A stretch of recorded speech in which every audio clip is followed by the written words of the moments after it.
Hey everybody, Cooper here at eTrailer, and today we're going to be taking a look at our Kuat NV 2.0 on our 2022 BMW X7. Our bike rack is going to be a platform style bike rack holding up to 2 bikes, weight rated at 60 pounds each, which means our heavier e-bikes are going to be okay for this bike rack. And as we kind of notice here amongst our back strap and our front strap, it's going to be frameless style contact as well, which means we are going to be able to use our alternative frame bikes as well as our carbon frame bikes too. One of the really nice things about the NV is it actually comes with a tilt-away feature, and that we're going to do that by pulling our lever right here and then slowly tilting it back, which is going to allow us access into our trunk. So that way if we have our shoes, our helmet back here or anything, or if we just want to sit down after our ride before we head out for the day, we're going to have the ability to do that. Even with the X7's additional tilt down feature, there's still plenty of room for me to sit down right here, even put my shoe up and tie if I really wanted to. So in order to get it back up, we actually don't need to pull on the lever. We're just going to take a hold of it, the rack, in 2 different places and kind of lift up until we hear that click, informing us that it's back in the holding position. Now to start the process of taking off our bike, the first point we're going to turn our attention to is the strap right here in the back, which really just helps secure our back wheel into place. We're going to push our little lever, move our ratcheting strap out of the way, and then as we move to the front of the bike, we're going to see our mounting hook over here, which really holds our bike into place. And by clicking that release lever, pushing up and pushing that out of the way, we'll see that our bike is in free mode now. So then we'll just go ahead and push that up, and then we're good to hit the trails. Now with our bikes out of the way, we can actually put this into our compact position. Start by ratcheting that back into place, and then we'll notice that our arm actually folds all the way in and has that self-ratcheting too. So that's what really helps hold our tire in place. Then if we pull on this lever, we actually see that it folds up into a much closer proximity and takes up a lot less space. We're going to show you how much space that actually saves by taking some measurements now.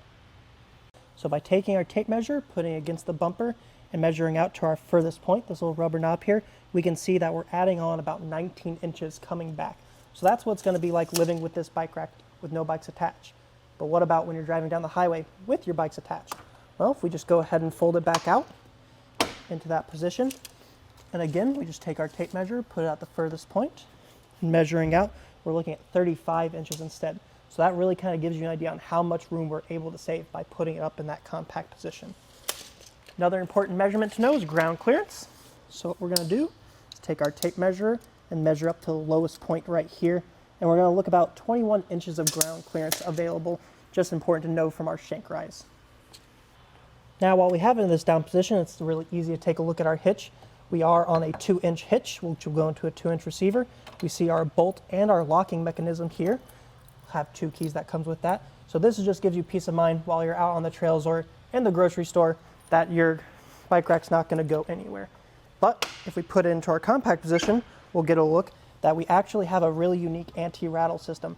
Most bike racks come with it on the bolt, but on this one, by tightening and loosening this knob, we actually engage that anti-rattle system, which just helps with some of that movement on the car with maybe some bumps you're going over to help keep this in place. Overall, the NV I think is a really, really great bike rack.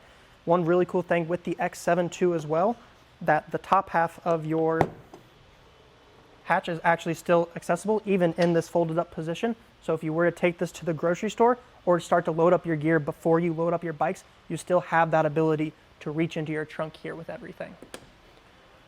But if you were looking for kind of a more economical option, I would recommend the Rocky Mounts monorail.